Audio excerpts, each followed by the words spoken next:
السلام علیکم ورحمۃ اللہ وبرکاتہ۔ اعوذ باللہ من الشیطان الرجیم، بسم اللہ الرحمن الرحیم۔ یا ایہا النبی حسبک اللہ ومن اتبعک من المؤمنین۔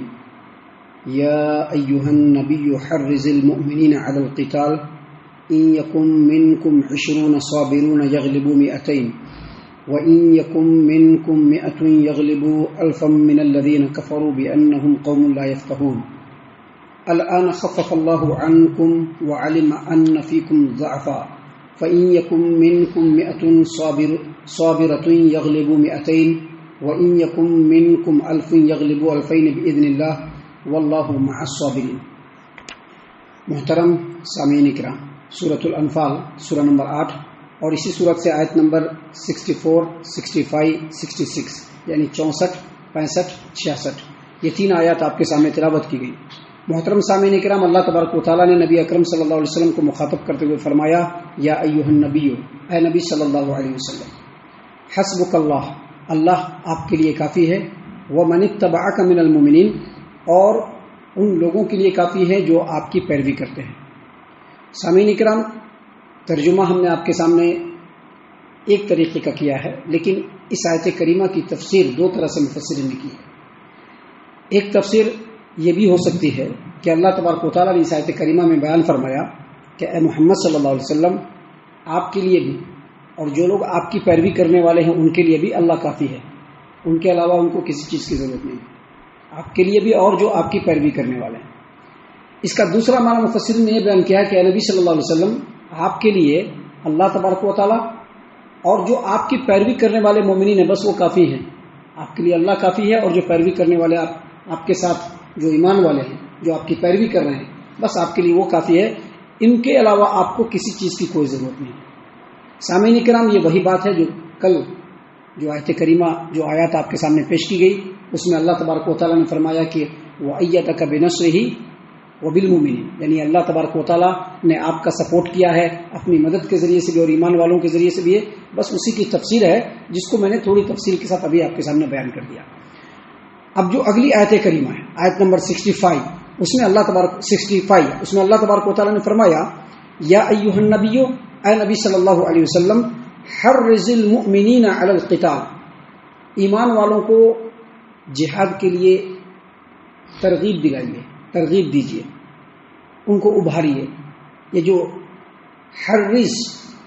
حرز کا مطلب ہوتا ہے حرز یحرز تحریز، اس کا مطلب ہوتا ہے مبالغے کے ساتھ کسی چیز کے اوپر ابھارنا، بہت زیادہ رغبت دلانا، بہت زیادہ شوق دلانا۔ اللہ تبارک و تعالیٰ نے اس آیت کریمہ کے اس ٹکڑے میں نبی اکرم صلی اللہ علیہ وسلم کو مخاطب کرتے ہوئے کہا کہ آپ ایمان والوں کو جہاد کے اوپر ابھاریے، ان کو شوق دلائیے۔ اس حکم کے مطابق نبی اکرم صلی اللہ علیہ وسلم ہر جنگ سے پہلے صحابہ کرام رضی اللہ عنہم کو اللہ کے راستے میں جہاد کے اوپر ابھارتے تھے۔ جیسا کہ جنگ بدر میں جب مٹھی بھر مسلمانوں کے مقابلے میں مشرکین اپنے ایک بڑے اور 1000 کے لشکر کے ساتھ، پورے لاؤ لشکارے کے ساتھ، پورے اسلحے کے ساتھ مسلمانوں کے سامنے جب آ کر کے کھڑے ہو گئے تو نبی اکرم صلی اللہ علیہ وسلم نے مسلمانوں کو جہاد کا شوق دلاتے ہوئے فرمایا کہ اے ایمان والو، اس جنت کے لیے کھڑے ہو جاؤ جس جنت کی چوڑائی اور لمبائی آسمانوں اور زمین کے برابر ہے۔ ایک صحابی کھڑے تھے ہی کہا، آگے بڑھے کہا کہ محمد صلی اللہ علیہ وسلم، کیا اس جنت کی چوڑائی آسمانوں اور زمین کے برابر ہے؟ تو نبی صلی اللہ علیہ وسلم نے کہا کہ بالکل، ہاں بالکل۔ اب وہ خوشی کا اظہار کرنے لگے، بخ کے الفاظ ہیں، وہ خوشی کا اظہار کرنے لگے اور کہا عرض کیا امید ظاہر کرتے ہوئے کہ کیا اے نبی صلی اللہ علیہ وسلم، میں اس جنت کو حاصل کرنے والے میں سے ہوں گا؟ تو نبی صلی اللہ علیہ وسلم نے کہا کہ ضرور ہوگے۔ اب وہ صحابی رسول فوراً اپنے تلوار کے میان کو توڑ دیا۔ کیوں توڑ دیا؟ کہ اب تلوار جو ہاتھ میں ہے اب میان میں نہیں جائے گی، اور اس کے بعد کھجور نکال کر کے کھانا شروع کیے تو ابھی کچھ کھجور بچا ہی ہوا تھا تو انہوں نے اس کو ایک طرف ڈال دیا اور کہا کہ اس کے کھانے تک زندگی بڑی لمبی ہو جائے گی اور جنت میں نہیں پہنچ پاؤں گا۔ آگے بڑھے اور بہادری کے جوہر دکھلانے لگے اور تھوڑی ہی دیر کے بعد شہادت، عروس شہادت سے یعنی شہادت سے وہ ہمکنار ہو گئے، فوراً شہید ہو گئے۔ تو اللہ تبارک و تعالیٰ نے اس آیت کریمہ میں نبی صلی اللہ علیہ وسلم کو حکم دیا کہ آپ ایمان والوں کو جہاد کے اوپر ابھاریے، ترغیب دلائیے، اور اس کے بعد اللہ تبارک و تعالیٰ نے مزید مسلمانوں کو بشارت دی، خوشخبری دی۔ کیا کہا؟ ان یکم منکم 20 صابرون یغلبوا 200، اگر مسلمانوں میں 20 مسلمان صبر و ثابت قدمی کے ساتھ اللہ تبارک و تعالیٰ کے کلمے کو بلند کرنے کے لیے لڑنے والے ہوں گے تو وہ 200 کے اوپر غالب رہیں گے۔ یہ بشارت، یہ خوشخبری کہ اگر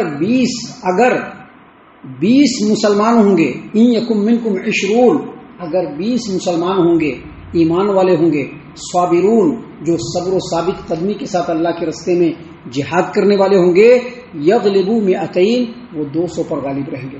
اور مزید آگے کہا وَإِن يَكُن مِّنكُم 100، اور اگر 100 ایمان والے صبر و ثابت قدمی کے ساتھ لڑنے والے ہوں گے تو وہ 1000 کے اوپر، یغلبوا الفا من الذین کفروا، 1000 کافروں کے اوپر بھاری پڑیں گے۔ کیوں؟ اللہ نے آگے اس کی وجہ بتلائی، بِأَنَّهُمْ قَوْمٌ لَا يَفْقَهُونَ، کیونکہ کافر قوم سمجھ بوجھ نہیں رکھتے ہیں۔ ابھی وہ لڑیں گے، جنگ کریں گے تو ان کا مقصد کیا ہوگا؟ ہماری قوم اب یہ ہے نا، اب دیکھ ہی رہے ہیں، بتانے کی ضرورت نہیں ہے، دنیا میں تو وہی ہے نا، ہماری قوم، فلاں کو مٹا دو کیونکہ ہماری قوم۔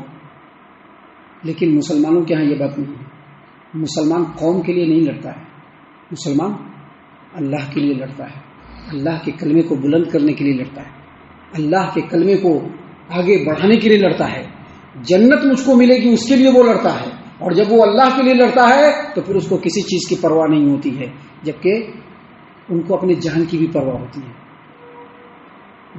جان کی بھی ان کو پرواہ ہوتی ہے۔ اس لیے اللہ نے کہا کہ اگر 20 مسلمان صبر و ثابت قدمی کے ساتھ لڑنے والے ہوں گے تو وہ 200 کے اوپر بھاری پڑیں گے اور غالب ہو جائیں گے، اور 100 مسلمان اگر صبر و ثابت قدمی کے ساتھ لڑیں گے تو 1000 کے اوپر بھاری پڑیں گے۔ گویا 1 by 1 کا ہی مسئلہ ہے، یعنی 1 کے مقابلے میں 10 پر 1۔ سامعین کرام، جب یہ آیت کریمہ نازل ہوئی، جیسا کہ صحیح البخاری کتاب التفسیر میں ہے، صحابہ کرام کے اوپر ذرا مشکل گزرا۔ کیوں مشکل گزرا؟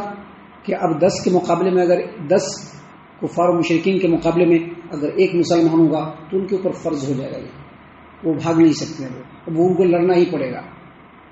اگر 200 کے مقابلے میں 20 مسلمان رہیں گے تو یہ ان کے اوپر فرض ہوگا کہ وہ لڑے، بھاگ نہیں سکتے ہیں وہ۔ اس حکم کے مطابق جب ان کے اوپر بھاری پڑا تو اللہ تبارک و تعالیٰ نے آیت کریمہ نازل فرمائی۔ اللہ تبارک و تعالیٰ نے فرمایا الآن خفف اللہ عنکم وعلم ان فیکم ضعفا، اللہ تبارک و تعالیٰ اب تمہارے اس حکم کو ذرا کم کر رہا ہے، اس کے اندر ذرا سہولت اور آسانی دے رہا ہے، ذرا تخفیف کر رہا ہے۔ کیوں؟ علما، کیونکہ اللہ تبارک و تعالیٰ نے جان لیا کہ تمہارے اندر کمزوری ہے، ناتوانی ہے، ضعف ہے، اس لیے اللہ کم کر رہا ہے۔ اب کم کرتے ہوئے اللہ نے کیا کہا؟ فَإِن يَكُن مِّنكُم 100 صَابِرَةٌ يَغْلِبُوا 200، اگر تم میں کا 100 مسلمان صبر و ثابت قدمی کے ساتھ اللہ کے راستے میں جہاد کرے گا تو وہ 200 کے اوپر بھاری پڑے گا۔ پہلے کتنا تھا؟ 20 کے مقابلے میں 200، اب یہاں پر 100 کے مقابلے میں 200۔ اللہ نے ہلکا کیا کیونکہ وہ جو حکم تھا اس کو صحابہ کرام نے سمجھ لیا کہ اگر 20 مسلمان ہوں گے ان کے مقابلے میں 200 کفار و مشرکین ہوں گے تو بھاری پڑیں گے، اس کا مطلب ہے کہ ڈٹ کے اب لڑنا، بھاگ نہیں سکتے ہیں۔ یہ فرض طریقے سے ہے کہ 200 کے مقابلے میں 20 مسلمان اگر ہوں گے تو جہاد فرض ہوگا ان کے اوپر۔ تو اللہ نے کم کرتے ہوئے کہا کہ نہیں، اب اگر 100 مسلمان، اللہ نے کم کیا، کہا کہ 100 مسلمان، 100 ایمان والے اگر صبر و ثابت قدمی کے ساتھ لڑیں گے تو اللہ تبارک و تعالیٰ نے فرمایا یغلبوا 200، وہ 200 کفار و مشرکین کے اوپر بھاری پڑیں گے۔ اور وَإِن يَكُن مِّنكُمْ أَلْفٌ، اور اگر 1000 مسلمان صبر و ثابت قدمی کے ساتھ لڑیں گے یغلبوا 2000، تو وہ 2000 پر بھاری پڑیں گے۔ گویا کہ یہ ایک آنکڑا ہے جس کو اللہ تبارک و تعالیٰ نے دیا ہے، یہ آنکڑا ہے جس کو اللہ نے دیا ہے کہ اتنا اگر ہو گئے سامنے آمنے تو پھر بھاگنے کی تم کو بھاگنے کا کوئی راستہ نہیں، تمہارے اوپر فرض رہے گا وہ۔ اور اس کے بعد اللہ تبارک و تعالیٰ نے فرمایا واللہ مع الصابرین، اور اللہ تبارک و تعالیٰ صبر کرنے والوں کے ساتھ۔